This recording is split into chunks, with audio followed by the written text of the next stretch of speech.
In Texas, brisket is king when it comes to barbecue. It was a fairly cheap piece of meat. It made sense. It reacts well to low and slow cooking.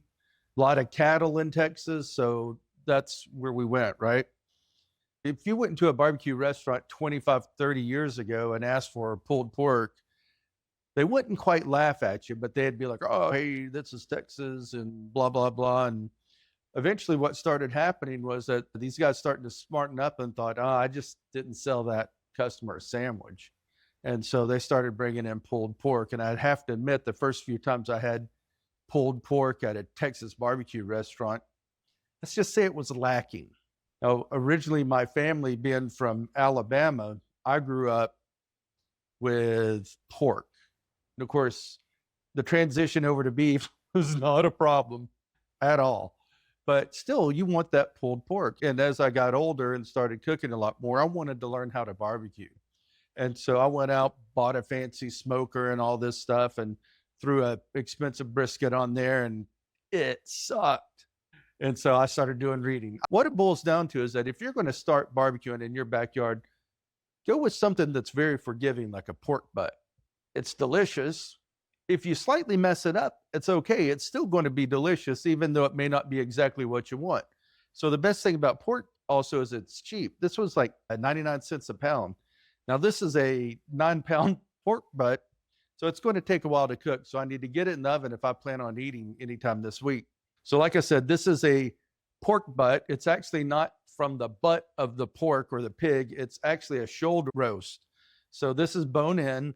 Bone in will be cheaper per pound than a boneless because that's the premium cuts of meat. You can see it is well marbled, and that's what makes this particular piece of meat so forgiving in the smoker when you're going to start barbecuing, because all that fat break down over the many hours of cooking and helps keep this meat nice and moist. Just about always you're going to see a fat cap. I was always told you cook with the fat cap on top so that fat, as it renders, keeps the meat moist. In reality, it just rolls off the sides. It's not penetrating that meat. So what I've been doing the last 10 years is that this goes side down in my smoker, and that's a nice protective fat cap. Now, as far as seasoning this piece of pork, if I was in Alabama, it'd be salt, pepper, and pecan or hickory. What I'm going to do here, I'm going to go with more of a sweet rub. Now, you can buy these rubs. There's 1,001 rubs you can buy. I'm going to keep mine simple. I'm going to go with a cup of packed brown sugar. And to that, I'm going to add a teaspoon of peak Himalayan sea salt. You don't want table salt. Table salt is too fine, and a teaspoon of that's going to go a long way. So if you have to use table salt, cut that back to 3/4 to a half a teaspoon. Teaspoon of garlic powder, teaspoon of onion powder. Now, at this point, you can also add a teaspoon of cracked black pepper. I'm cooking for my family, so black pepper isn't going to work here. So I'm going to just give this a good mix. I'm not trying to blend it. I just want it all incorporated together so that when I start putting this all over my pork, everything gets its fair share. I have my smoker already fired up. It's at 250 degrees. Since everybody has a different kind of smoker, basically you're on your own on the smoker. This can go in the oven. It's not going to be as crispy. It's going to go in your oven at 250 to 300.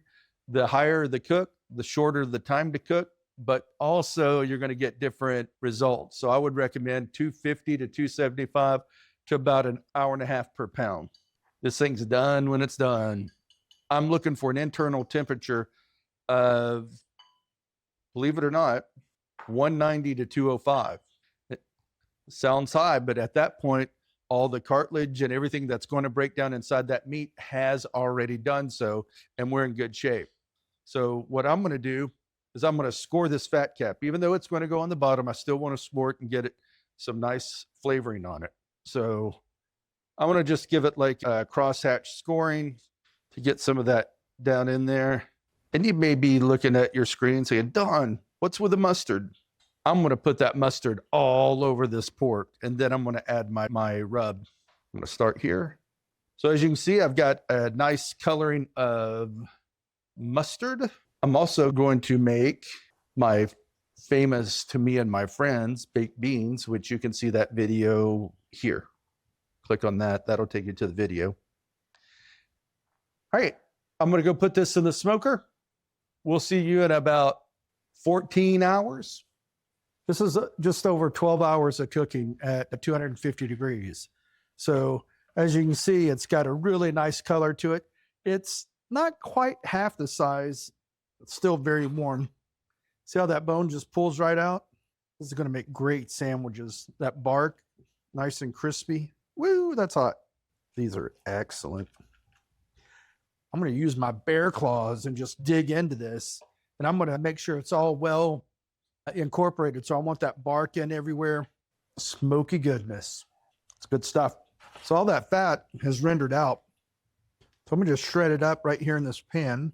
And through the miracle of video, you'll see the results here in just a second. But it is fall apart tender, I should say.